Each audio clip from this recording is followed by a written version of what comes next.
महेश्वर माँ अहिल्या की नगरी, उनके काल की राजधानी, हम सबका सौभाग्य है। उनके 300वें जन्म शताब्दी के अवसर पर हमने पूरे वर्ष, जैसे आपकी जानकारी है कि पहले दशहरे के अवसर पर भी शस्त्र पूजन का कार्यक्रम इसी महेश्वर और इंदौर में किया गया था। ये हमारी प्राचीन गौरवशाली अतीत की राजसत्ताओं के आदर्शों को पुनः नमन करने का ये उपक्रम है। उस भाव के आधार पर हमने आज कैबिनेट की है।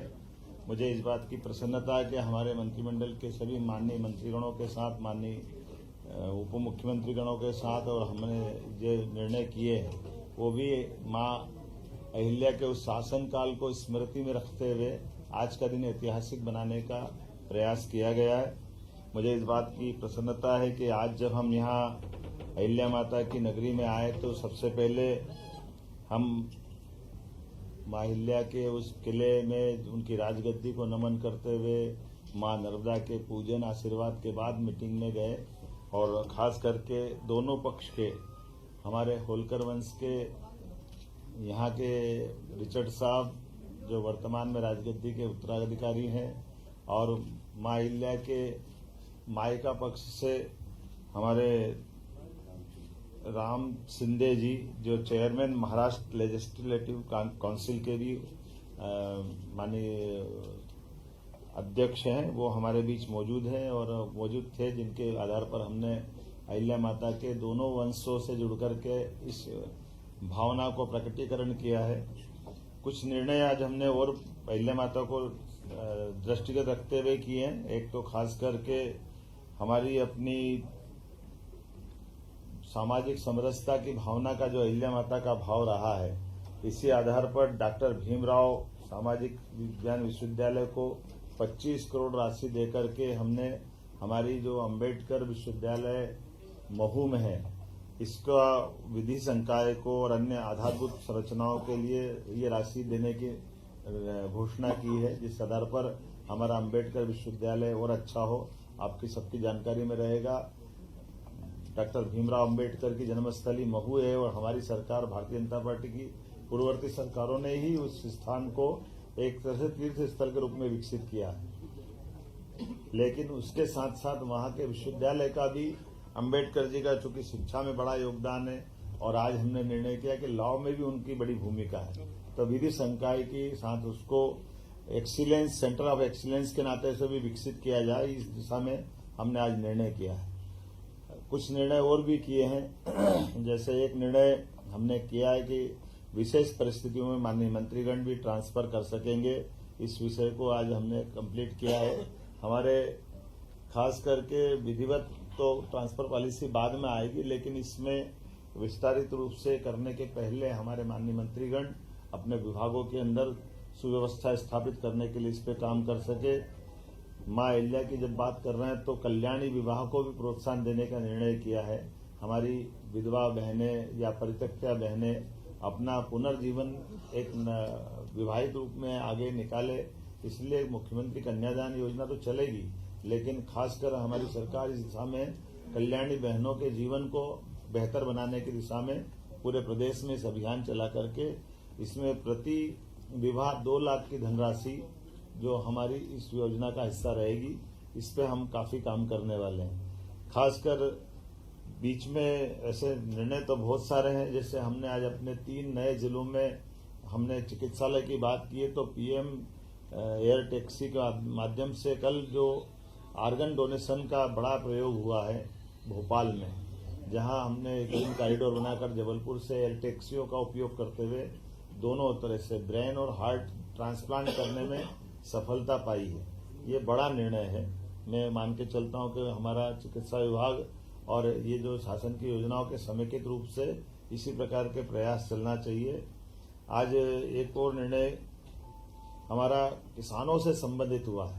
हमारी लोकमाता के जमाने में भी उनने किसानों को कुएं से पानी लेकर के खेती को प्रोत्साहन देने के निर्णय किए थे और बगीचे लगाने के लिए प्रेरित किया है। हमारी सरकार ने भी निर्णय किया कि हमारे अपने किसान जो अस्थायी विद्युत पंप के लिए अभी हम पे निर्भर रहते हैं, ऐसे लगभग 2 लाख किसानों को 3 हार्स पावर से लगा करके 7.5 हार्स पावर तक 10% की राशि वो देंगे तो उसको पूरा पंप हमारी तरफ से दिया जाएगा। एक तरह से बिजली फ्री हो जाएगी।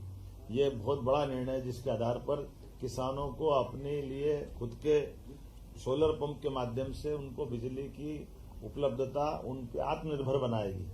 जो किसान या अन्नदाता ऊर्जादाता बने इस भाव के आधार पर आगे जाकर के हम अपने 30 लाख बाकी स्थायी कनेक्शन वाले हैं उनको भी पॉलिसी बना के आगे की समय डिक्लेयर करेंगे। लेकिन अभी अस्थायी पंप धारकों को ये बड़ी मदद देने का आज निर्णय किया है।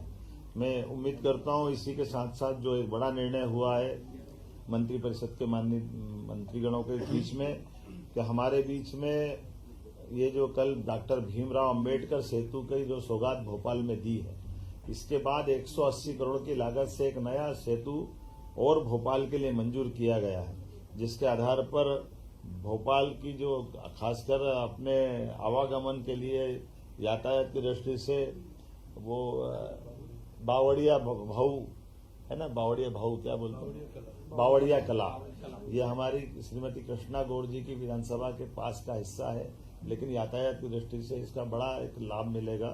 तो कुल मिलाकर के जब ग्लोबल इन्वेस्टर समिट हम कर रहे हैं भोपाल में, तो भोपाल की होने वाली ग्लोबल इन्वेस्टर समिट का भी प्रेजेंटेशन पावर प्रेजेंटेशन के माध्यम से पूरा माननीय मंत्रीगणों के सामने सीएस और पीएस ने रखा है। जब हमारे प्रधानमंत्री 24 तारीख को पधार रहे हैं तो 24 और 25 के होने वाली ग्लोबल इन्वेस्टर समिट में वो कैसे सफल हो, सब विभागों का तालमेल कैसे हो, हमारा राज्य लाभान्वित कैसे हो, ऐसे अलग अलग प्रकार की और 25 से ज्यादा नीतियों को भी ला करके हमने आज कैबिनेट में 2 नीतियों से शुरुआत की। हर विभाग की सुगमता के साथ व्यापार व्यवसाय में बढ़ावा देने वाली और कुल मिलाकर के राज्य की अनुकूलताओं से बाकी लोग लाभान्वित कैसे हो और राज्य भी लाभ कैसे उठाए, इस दिशा में हमने बड़ा निर्णय किया है।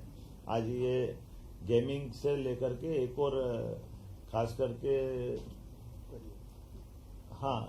और आखिरी एक बड़ी जिसके आपको सबको इंतजार है, हमने तय किया कि धीरे धीरे करके राज्य से आगे जाकर के शराबबंदी की तरफ राज्य बढ़े। उस सिलसिले में हमने नीतिगत निर्णय लिया कि पहले चरण में जो 17 हमारे अलग अलग प्रकार के नगर हैं, उन नगर से नगर पालिका, नगर परिषद, नगर पंचायत, इनके अंदर शराब की दुकानें बंद कराएंगे और इन दुकानों को दूसरी जगह शिफ्ट भी नहीं करेंगे। ये हमेशा के लिए बंद कराने का इसमें निर्णय किया है। इसमें 17 धार्मिक नगरों में से 1 नगर निगम है, 6 नगर पालिका है, 6 नगर परिषद है, 6 ग्राम पंचायत है। और ये जैसे उज्जैन नगर निगम संपूर्णतः शराब की दुकानों से बंदी रहेगी। दतिया नगर पालिका, यहाँ भी यही पूरी शराब बंदी रहेगी। पन्ना ये भी नगर पालिका है, नगर पालिका क्षेत्र में शराब की दुकानें बंद रहेगी। मंडला नगर पालिका, मुल्ताई नगर पालिका, मंदसौर पशुपतिनाथ की नगरी, ये भी इसी प्रकार से इनके साथ बंद रहेगी। मैहर की माताजी का नगर पालिका क्षेत्र ये शराब की दुकान से प्रतिबंधित रहेगा। ओंकारेश्वर की नगर परिषद, महेश्वर की नगर परिषद, मंडलेश्वर की नगर परिषद, ओरछा और चित्रकूट की नगर परिषद और अमरकंटक, खास करके चित्रकूट और अमरकंटक हम सब ध्यान दें इस मामले में। ये हमारी धार्मिक आस्था के वैसे सभी केंद्र हैं, कि सभी नगर परिषदों में हमने शराब की इसी नीति के आधार पर दुकानें बंद करने का निर्णय किया है। हमारी नगर परिषद के बाद ग्राम पंचायत सलकनपुर, जहाँ सलकनपुर माता का मंदिर है, इस पंचायत से भी शराब की दुकानें बंद कराएंगे। बरमान कला ग्राम पंचायत, लिंगा ग्राम पंचायत, बनमान खुर्द ग्राम पंचायत, कुंडलपुर ग्राम पंचायत और बांदकपुर ग्राम पंचायत, ये ग्राम पंचायतों से भी हम शराब की दुकानें बंद करेंगे। आपकी जानकारी में रहे कि मां नर्मदा के तट के दोनों तरफ के 5 किलोमीटर के दायरे में शराबबंदी की जो पूर्वत पॉलिसी है, उस पॉलिसी को भी हम जारी रखेंगे। इस पॉलिसी में कोई बदलाव नहीं आएगा। कुल मिलाकर के प्रदेश भर से जो मैंने आपके बारे में बताने का प्रयास किया है कि हम ये शराबबंदी का हिस्सा चलेंगे। एक मुख्य कारण यहाँ की बैठक करने का और भी था, कैबिनेट की बैठक का, जो नारी सशक्तिकरण की दिशा में हमारे यशस्वी प्रधानमंत्री की जो भावना है, गरीब, महिला, किसान और युवा, ऐसे में युवा और किसान की पॉलिसियां हमने मिशन मोड में पिछली कैबिनेट में लाए थे। आज ये नारी सशक्तिकरण की दिशा में हमारे कैबिनेट का पहला ही एजेंडा था जब हम अपनी बहनों की जिंदगी में बेहतर से बेहतर सरकार क्या मदद कर सकती है और स्त्री सशक्तिकरण का ये सबसे सक्षम उदाहरण राज्य बने, इस दिशा में हमने आज खासकर महिलाओं की सामाजिक आर्थिक विकास के उद्देश्य के लिए विमेन लीड डेवलपमेंट प्रयास के आधार पर हमने ये पूरा योजना बनाई है, जिसमें शिक्षा, स्वास्थ्य, पोषण, आर्थिक विकास और सुरक्षा, साथ ही साथ महिलाओं और बालिकाओं की विभिन्न सरकारी सेवाओं में पहुंच निश्चित हो, महिलाओं के आर्थिक स्वावलंबन, समाज में आर्थिक भागीदारी बढ़ाने के एकीकृत प्रयास करना, समाज में महिला और बालिका की सकारात्मक व्यवहार हेतु परिवर्तन, पुरुष संवेदनशीलता बढ़ाना, ये ऐसे कई प्रकार के कामों के साथ हमने मिशन मोड पे चलने का प्रयास किया है, जिसमें मिशन के प्रमुख लक्ष्य में जन्म के समय लिंगानुपात 5 अंक प्रति हजार की वृद्धि में वृद्धि करना,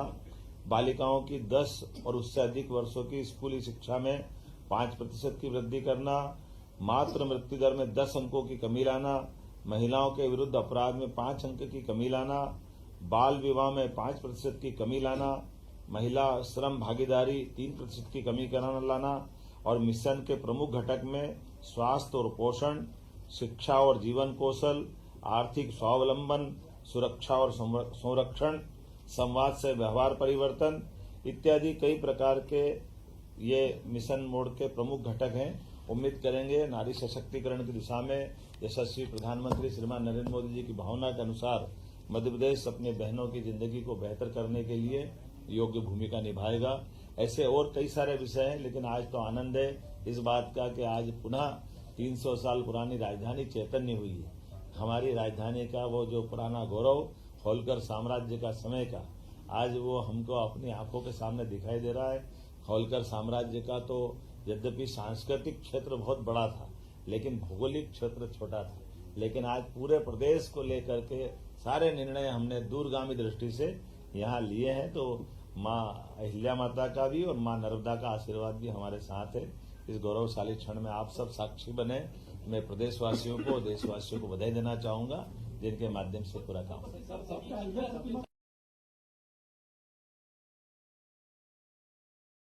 दुकानें बंद कर दी ना, दुकान जब मिलेगी नहीं तो कहां से पिएगा।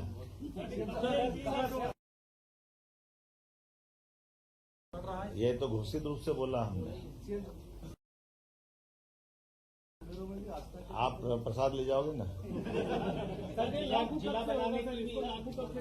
देखो, परिसीमन आयोग हमारा काम कर रहा है। परिसीमन आयोग अपने भविष्य की दृष्टि से जिले, तहसील, संभाग और ग्राम पंचायत तक का विचार कर रहा है। तो वो परिसीमन आयोग की रिपोर्ट आने के बाद इस सब बारों में निर्णय होगा। इसी ये बजट सत्र के समापन के साथ और हम उम्मीद करेंगे कि जहां जहां भी हमारी ये घटना, जहाँ शराबबंदी हो रही है, वहाँ की बहनों के और धार्मिक संगठन के, बड़े पैमाने पे सामाजिक संगठनों के सबके फोन, समाचार, इतनी उत्साह उमंग है कि ये हमारे लिए इस जो नीतिगत निर्णय हमने लिया है, हमको लगा कि ये निर्णय वाकई में बहुत जनता के दिलों को छूने वाला है।